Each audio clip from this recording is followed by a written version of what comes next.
Thank you. It's an amazing program.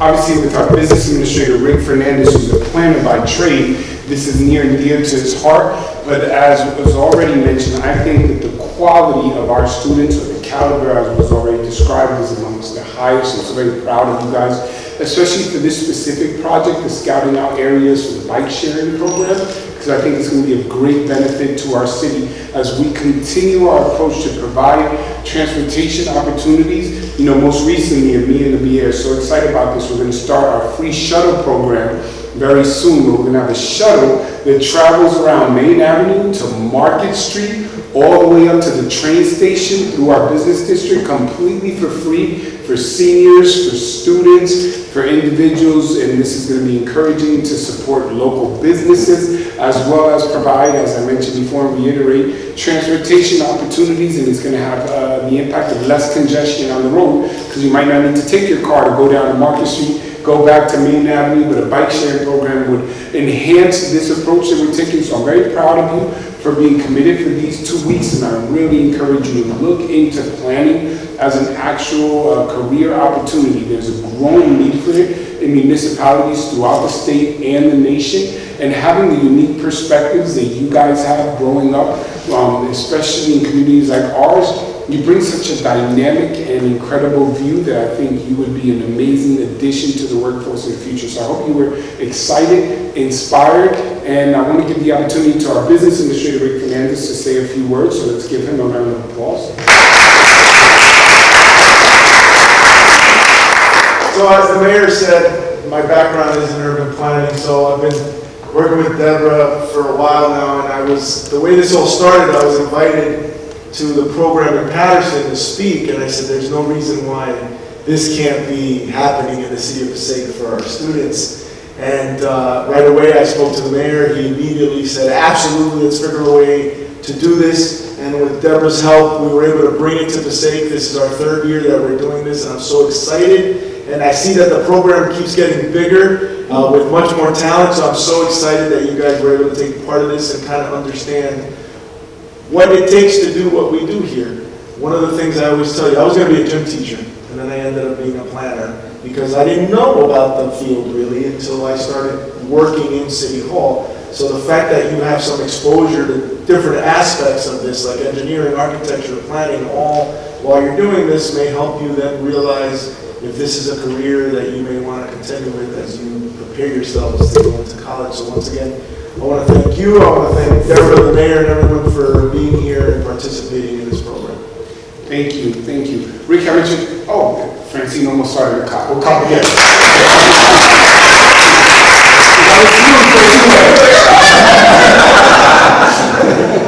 I got you. You know, it's funny, Rick said he's going to be, BA said he's going to be a gym teacher. Me and Rick played baseball together when we were kids, so I was reminded that BA doesn't need best athlete. He's one of the best athletes. He's always bringing up sports in whatever speech, but he was one of the most talented athletes growing up, and still is. He's one of our most remarkably talented individuals. But the fact that he got to work in government, again, is so inspiring.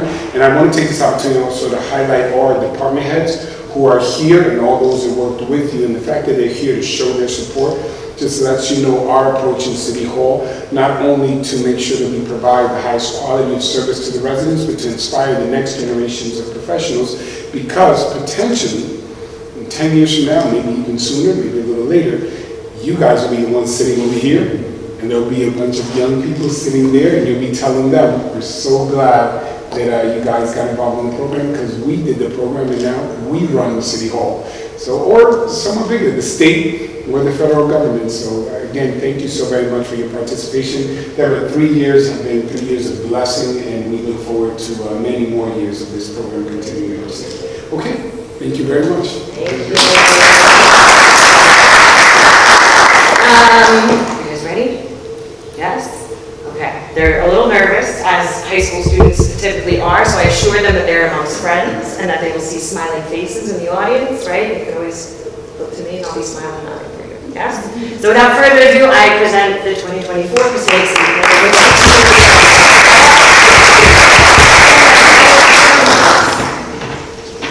Hall. Good morning, everyone. I'm Xavier Mohammed. Thank you for coming out today. introduction to the team. We are 14 hardworking young adults. We are juniors, seniors, and newly graduated. We are civic-minded, and we are forward to benefiting the community. You're amongst friends, guys. This is not a formal thing. Relax. It feels very informal. Introduce yourselves. Good morning, everyone. My name is Miranda Hernandez. I'm a junior in Passaic High School. Good morning, guys. My name is Yamulette. I'm an upcoming senior in Passaic High School. Hello, everyone. My name is Sophia Ramos. I'm an incoming senior at Passaic Prep. Hi everyone, my name is Sainaro Campo. I am a soon-coming senior at Passaic Professor Academy. Hello, everybody. My name is Cesar Ramirez, and I am an incoming senior at Passaic Science Academy. Hello, my name is Paris Rojas. I am. Hello, everyone. My name is Brian, and I'm a newly freshman, a college freshman. I just graduated from Passaic Pace. Hello, my name is Luis Escobedo, and I am an incoming senior for Passaic High School. Good morning. My name is Michael Coliente, and I am an incoming senior for Passaic Preparatory Academy. Hello, my name is Ivan Guevara, and I'm an incoming senior in Passaic High School. My name is Andre Aquino. I'm an incoming senior in Diana C. Labosco STEM Academy. My name is Natalia Ramos, and I'm a senior in Passaic Charter.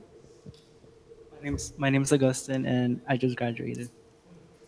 Introduction to the project. The Passaic City Planning Institute wanted to get high school students to help out with gathering information from other,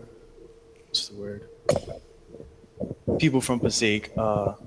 We wanted to gather information for what's our upcoming project. The focus on bike rentals began when Passaic asked for help for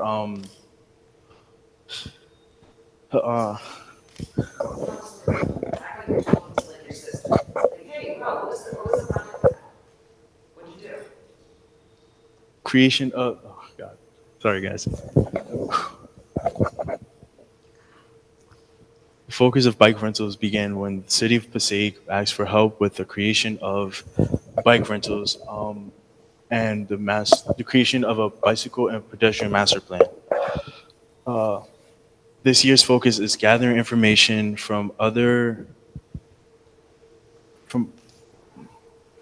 optimal spots in the urban enterprise zones. The initiative aims to coordinate policies and programs to improve citizens' connection to bicycling. The ultimate goal is to help create a convenient, accessible, and effective bike rental network that will serve the community. So our plan is basically to get people to give us their opinion on where to place on bike rentals, and for us to take that information and to see if that's really a good place to put the bike rentals.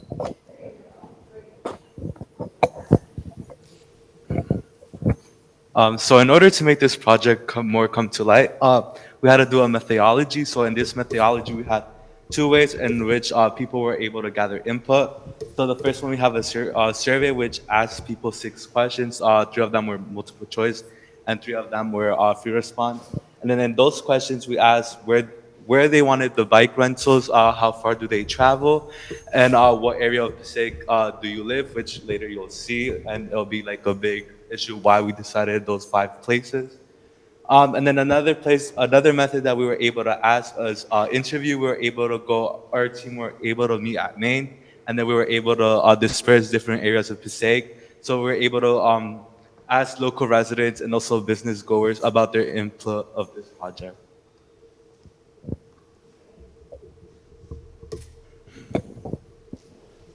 Findings and rider data, most of Passaic residents, they travel either 1 to 5 miles, which is the basic walking or riding distance in Passaic. So people don't really travel that far.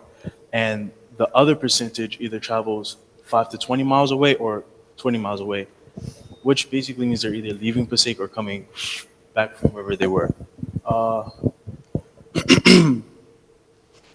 Most of the areas where people would travel using the bike rentals, or basically just without bike rentals, they would travel either school, work, downtown, uptown, basically where they live, because these are the places where it's mostly social and, they're working or either shopping or school. Safe bicycling is important to bicycle riders. When we were asking, when we gave out the survey, there was a lot of responses thinking about safety and stuff like that, like helmets and things like that. All-day rentals may be beneficial for kids who are going to school, whether they are in high school or not.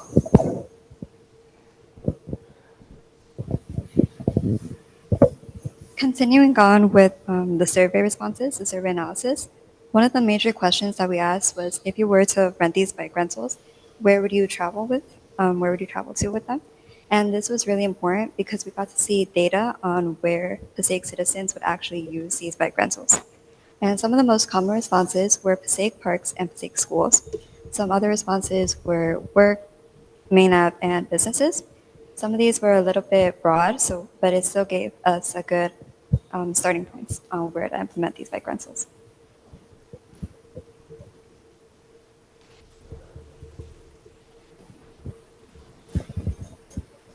So you might be asking yourself what kind of problems and concerns there might be about like the bike rentals. One of them being like a major problem, like who is liable if an accident were to happen? Like what would we use to like identify them? Like just know who was liable for the accident, and see like there's some things like maintenance, checking if the bikes are still like after an accident, if they're still usable.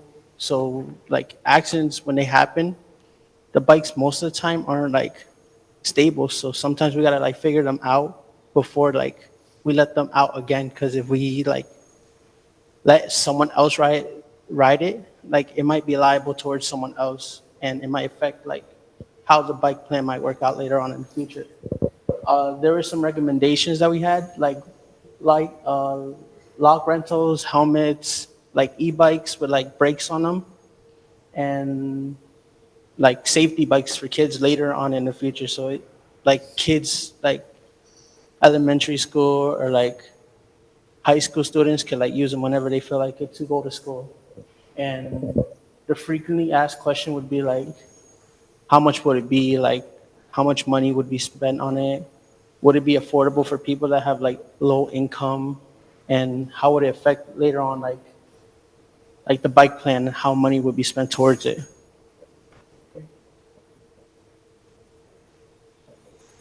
Proposed bike stations. So on the map, you can see that there's like green spots, which is like the primary locations where we want like bikes to be at, or where we got like most of the data from. Then the yellow being like next to come bike stations, just in case like we need more locations to like affect like more Passaic, or like to target more areas in Passaic that don't like have that many bike stations.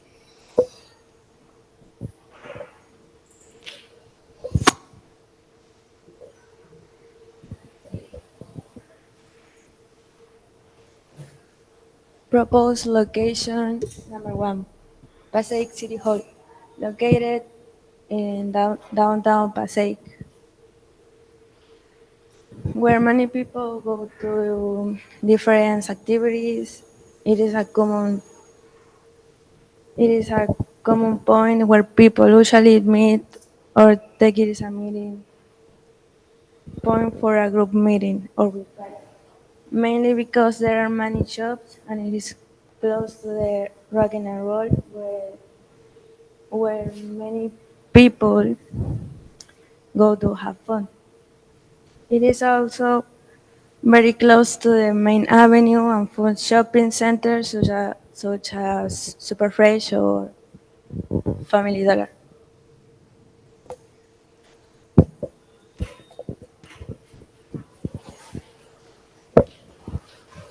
Our second location is by Third Road Park or along Broadway, where they connect with each other. The reason why we chose this location is because the park is often visited by people. So it would be a good hotspot for people to want to bring a bike to or from. There's the Boathouse Cafe that's within the park, which people may want to go eat at, and there's also other stores and businesses nearby. And then there's also 3 schools that are close to the park, including Passaic High School, Passaic Academies for Science and Engineering, and Passaic Preparatory Academy, which students may want to go to or from as well.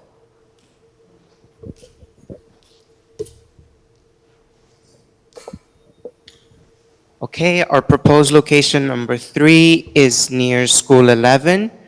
We're thinking it would be a great spot to put in near School 11 just because it encompasses Christopher Columbus Park, which is also a site where the city hosts the fair, as well as from the results that we conducted on residents of Passaic, a lot of them said that Christopher Columbus Park or School 11 Park is a great location, and since of the turf, and there's a lot of soccer fields there, and a lot of people, a lot of students want to go there to visit and have fun. Number 4 is another park, which is Dundee Island or Pulowski Park. It is also a central location to businesses there. We're thinking of putting this one on the Wall Street entrance. I know that the city is also building some high-rises near there, which are apartment buildings. So a lot of residents near there would have an easy access to a station where they could come pick up a bike, take it to any other location they want to go around Passaic, and then return it to any location nearby to them.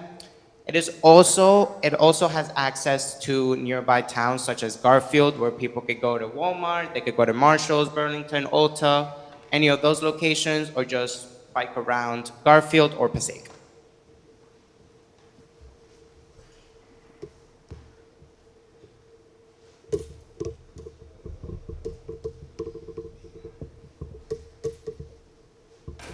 So our 5th proposed location comes for Main Ave in Westerville.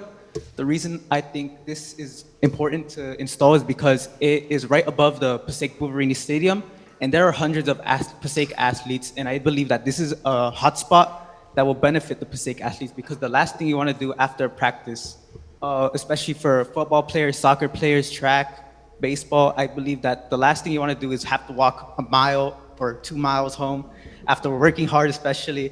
So I think with the introduction of this, it'll benefit the Passaic athletes, and as well as it prioritizes lower Main Ave, since Main Ave is so huge, and there's like Quick Check near it. There's Quick Check, and then there's this Shevchenko Park, and that's why I believe that this is important to establish for the priority of the Passaic Wolverine Stadium events.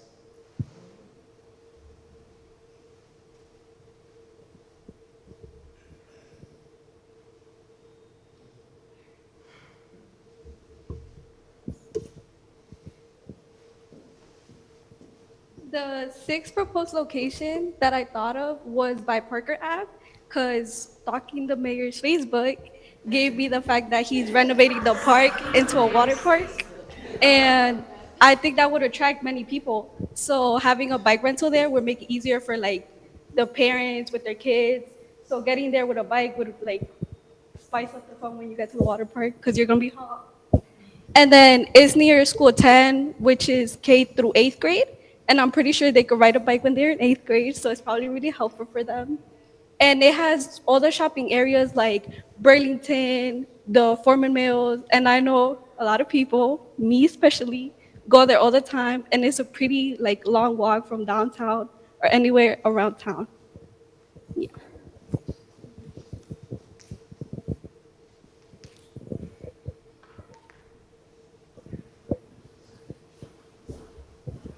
So these are our secondary sites. As you can see on the map, if it shows it up, there's yellow points, and one will be Madison Street and Myrtle Avenue. The second site will be Monroe Street and Hope Avenue, Main Avenue and Myrtle, and Main Avenue and Brooks. And we chose these secondary sites due to the fact that there is parks, schools, stores, especially on Monroe Street. There's a lot of food businesses. There's you could say bank for money or for entertainment if you want to go in Passaic.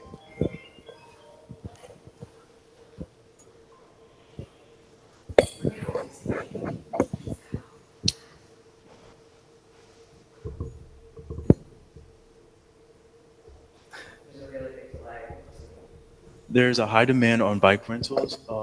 Safety is a big thing for everyone. Almost everyone that did the survey, they're really concerned about the safety of the bike rentals. A high percentage of people don't travel far on their daily day-to-day lives in Passaic. So it would be convenient for anyone basically just going to the store, going to a park, or even going to school, like we said before. Another thing that we did not mention is infrastructure. We know that Passaic isn't that big, but there is a concern that the places that we do have up here may not be able to fit bike rental stations. But if it can work, it can work. And then also, something very important to note is that we were tasked with placing bike locations within the urban enterprise zone. And that was a map that we showed earlier that was highlighted by purple. And then what we had to do was we had to compare the urban enterprise zone to the proposed bike lanes, which is shown by the dotted lines. So we had to make sure that the places that we placed were on bike lanes and also within the enterprise zone. And then also we had to it's important that we might need to make considerations for kids because the bikes that are planned for, they're adult-sized bikes. So kids may not be able to ride those adult-sized bikes.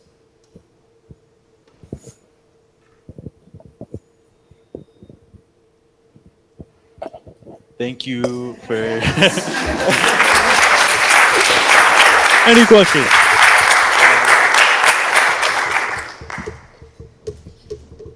Does anyone have any questions for the group? I do have a question. When doing your research, did you kind of know the demographics? And when I say the demographics, I'm talking about people like, were they drivers? You know, the adults, are they drivers? Do they have a car? Is doing the bikes is primarily going to be their way, their transportation way? Is there, more drivers, less drivers? Oh, so you're asking if this will make less traffic or? No, not less traffic. Like when you was doing your research and you asked an adult, did you ask them, did they drive? Did they have a car? Did they feel like bike transportation was going to be their only means of transportation other than walking? You can say no. We didn't explore that. That's okay. For my own personal interviews, I did go around asking that. I mostly targeted people who were like riding bikes or who were like putting away their bikes. Like me and my partner, we were like doing interviews together and we caught them off guard and just asked them. And most people who own bikes didn't have a car, like adults. The bike was their only like form of transportation, so we did take that into consideration. And I also asked like my family and friends who ride bikes, and since they were like under 18, they didn't like have cars. So some of our research was to like take into consideration that they didn't have another form of transportation. Thank you. Any other questions?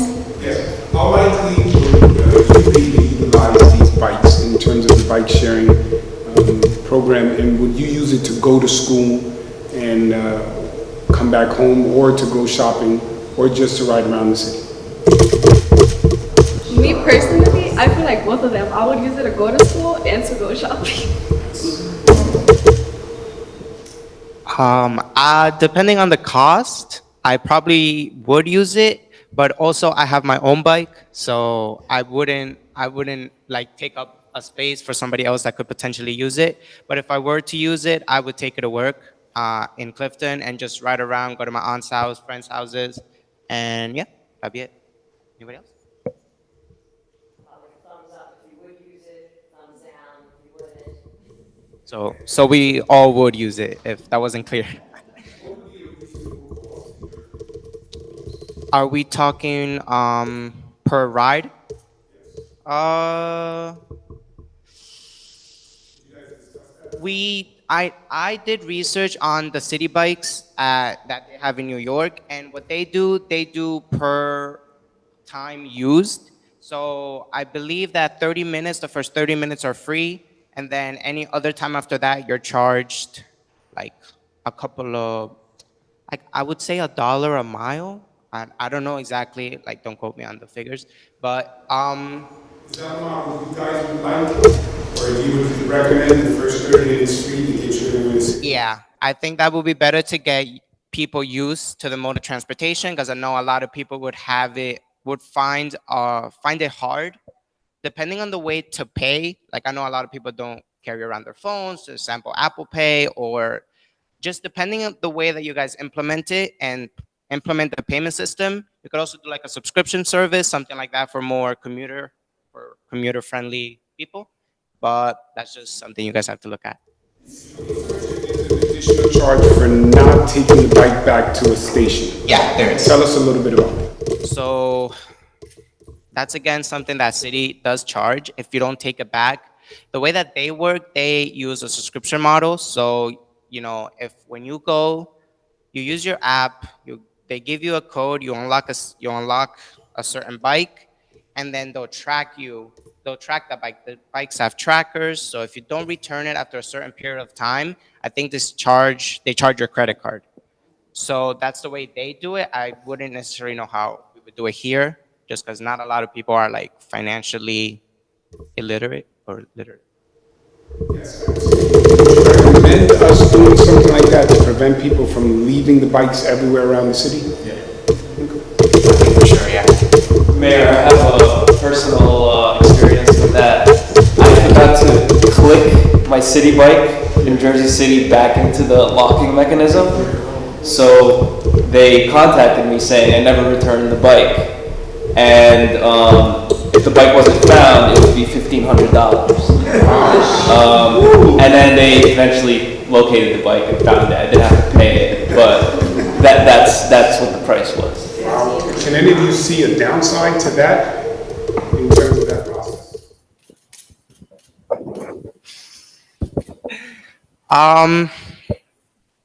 I think there definitely has to way to make the price fair. I would also think that each station should have cameras, and there should be a way to track each bike. So like I was saying, a tracker. There should be like a central station, maybe even here in City Hall, that kind of like looks at where each bike is. So for example, bike 1 is in station 2. Somebody took it at 3 p.m. and then drove it around for 3 hours and returned it back at station 4.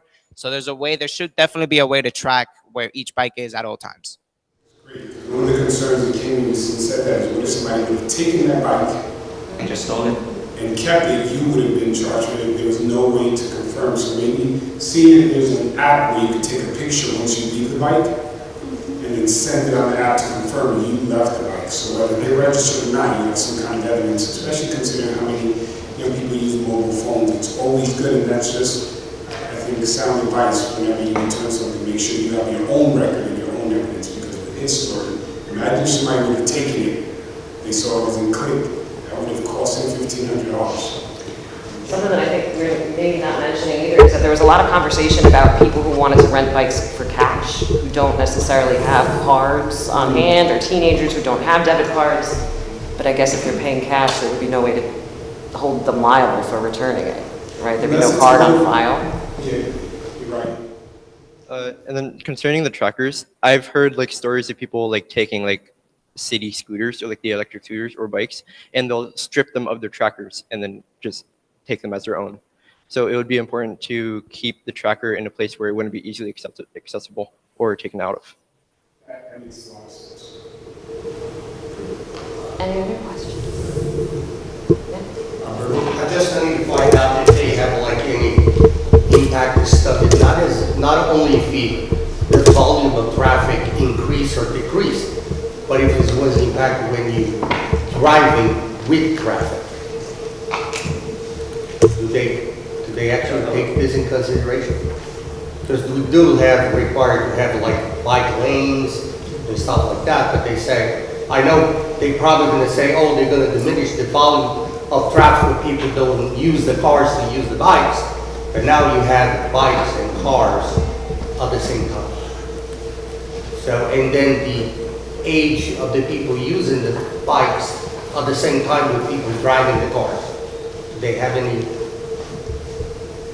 I don't think so.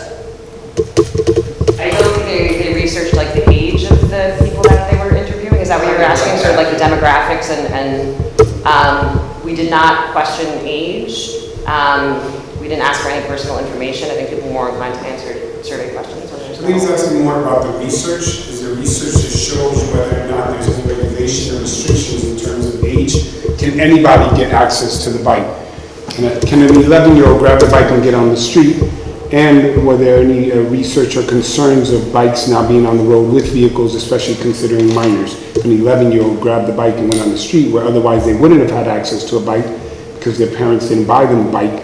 Do they now utilize their app or Apple Pay, get a bike, get on the street and get hit? Who is liable? Would it be the city that's liable? These are questions that may be considered. Is that along the lines where you were going over? Yeah. I think that's where he's asking.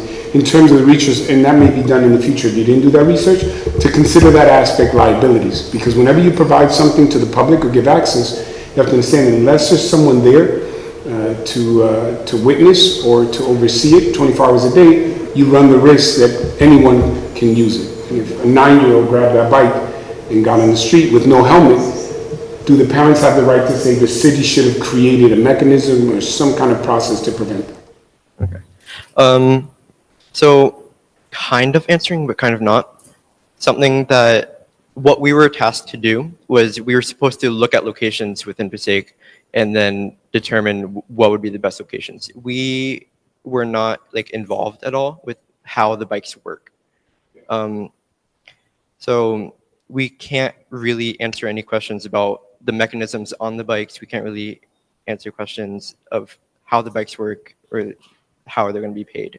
Part of our survey was like any questions they want to ask, which is the part where we said like frequently asked questions. So that was just something for the people who are setting up the bikes to take into account. So including like the liability and stuff that was involved with that top part. And then also with the ages of people accessing it, we can't really have any hand in that. Sure. So the reason why I'm going to tie that into this question, I think it's important just for your approach in the future, is while you were looking at a location, one of the suggestions, which I really like the school suggestions, is the proximity to grammar schools would mean that younger kids might take the bikes. So you consider that when you're picking locations. If the concern, I feel like if the concern is like age, maybe when you guys do more like research, you guys should put a restriction like for what age you guys think is proper for them to use the bike and what age you guys think is not proper. That is a great suggestion, and most likely would be the approach. Government sometimes is limited in terms of surveillance or what we can do to prevent, but if we put up signage that says right by the bike station, these bikes are for individuals who are 16 and up, any usage should have parent consent or whatever, then that prevents any issues in terms of liability or will help us in liability. But we wanted to share that. In fact, Alberto's question was great and give you different perspective as you do research. You get to look at things from different sides. So even though it's specific to location, if I put something in a park where there's, I guess, amenities for little kids, then I have to understand little kids are going to have access to it. But I think you guys did a great presentation. Amazing job.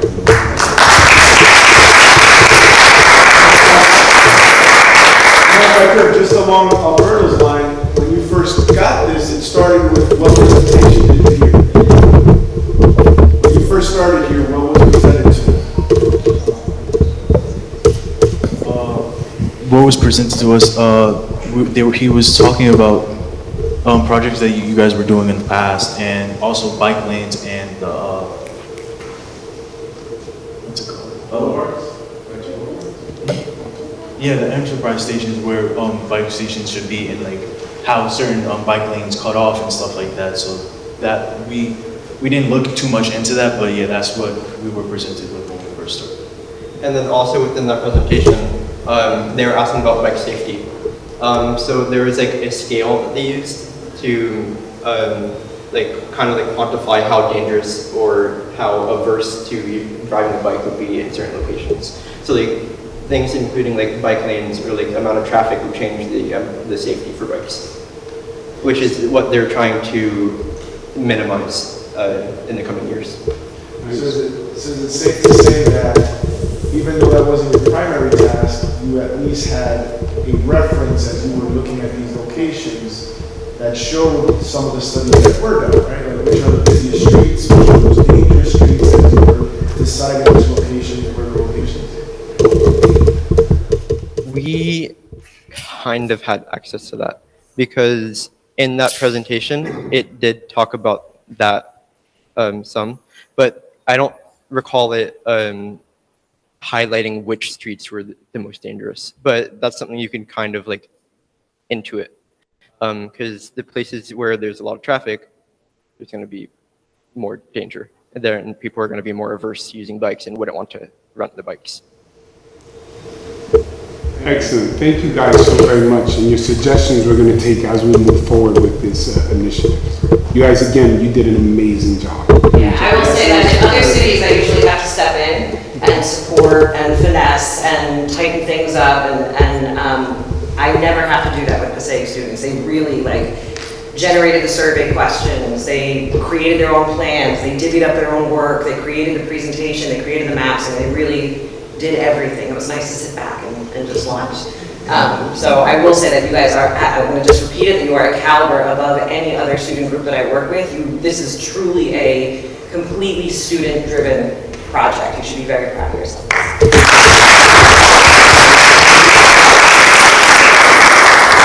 Certificates and special.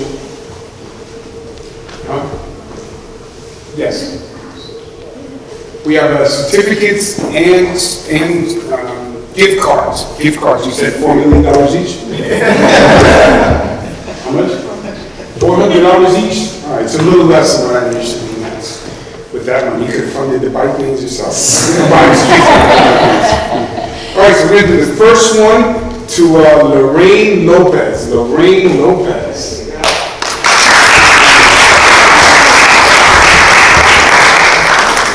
Gift card, it's your certificate. The gift card can be used to buy the mayor lunch in any restaurant in the city. Step out of the light, honey. Step to the right. The lights.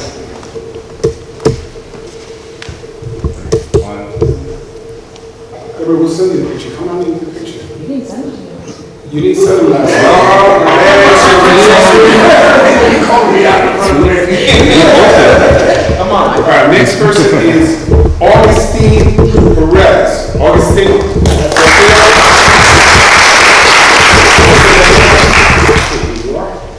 He's like, give me the money. 1, 2.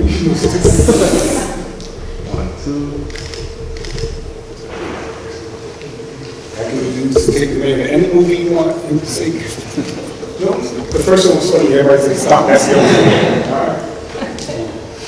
Next certificate is for Michael Caliente.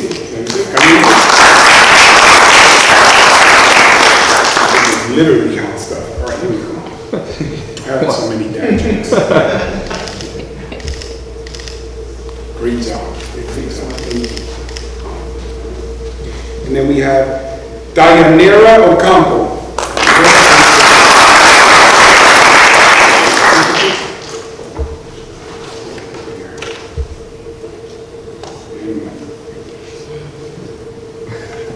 One, two. Congratulations. Oh, let's see if she says it. We have Cesar Ramirez.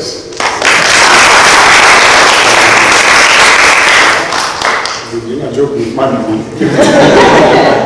1, 2. Great job. We have Miranda Hernandez.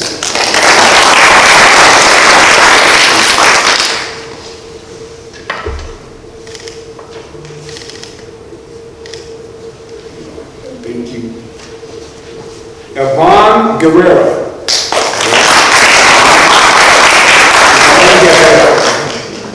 Good job. You gotta take a step out of it. Oh, out of the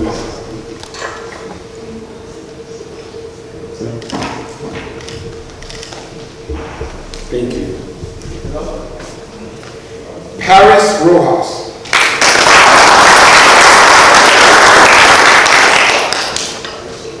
Thank you so much.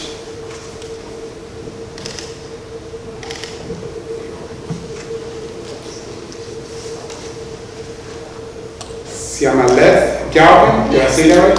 How do you say it? Yamaleth. Yamaleth Galvin.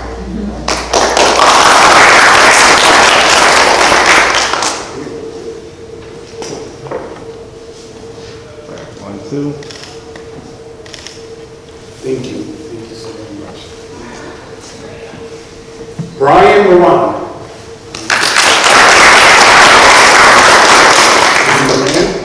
Moran. Brian Moran. Thank you. Thank you. Xavier Muhammad.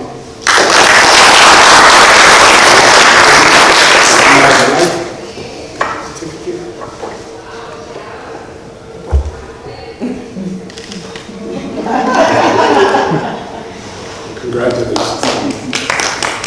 Luis Escobedo.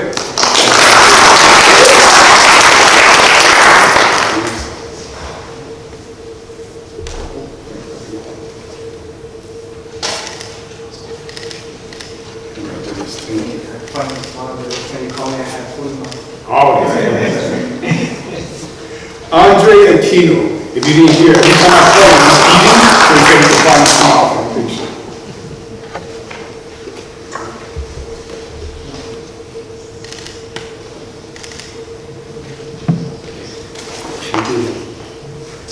And then Sophia Ramos, this was a special one for 800. No, just.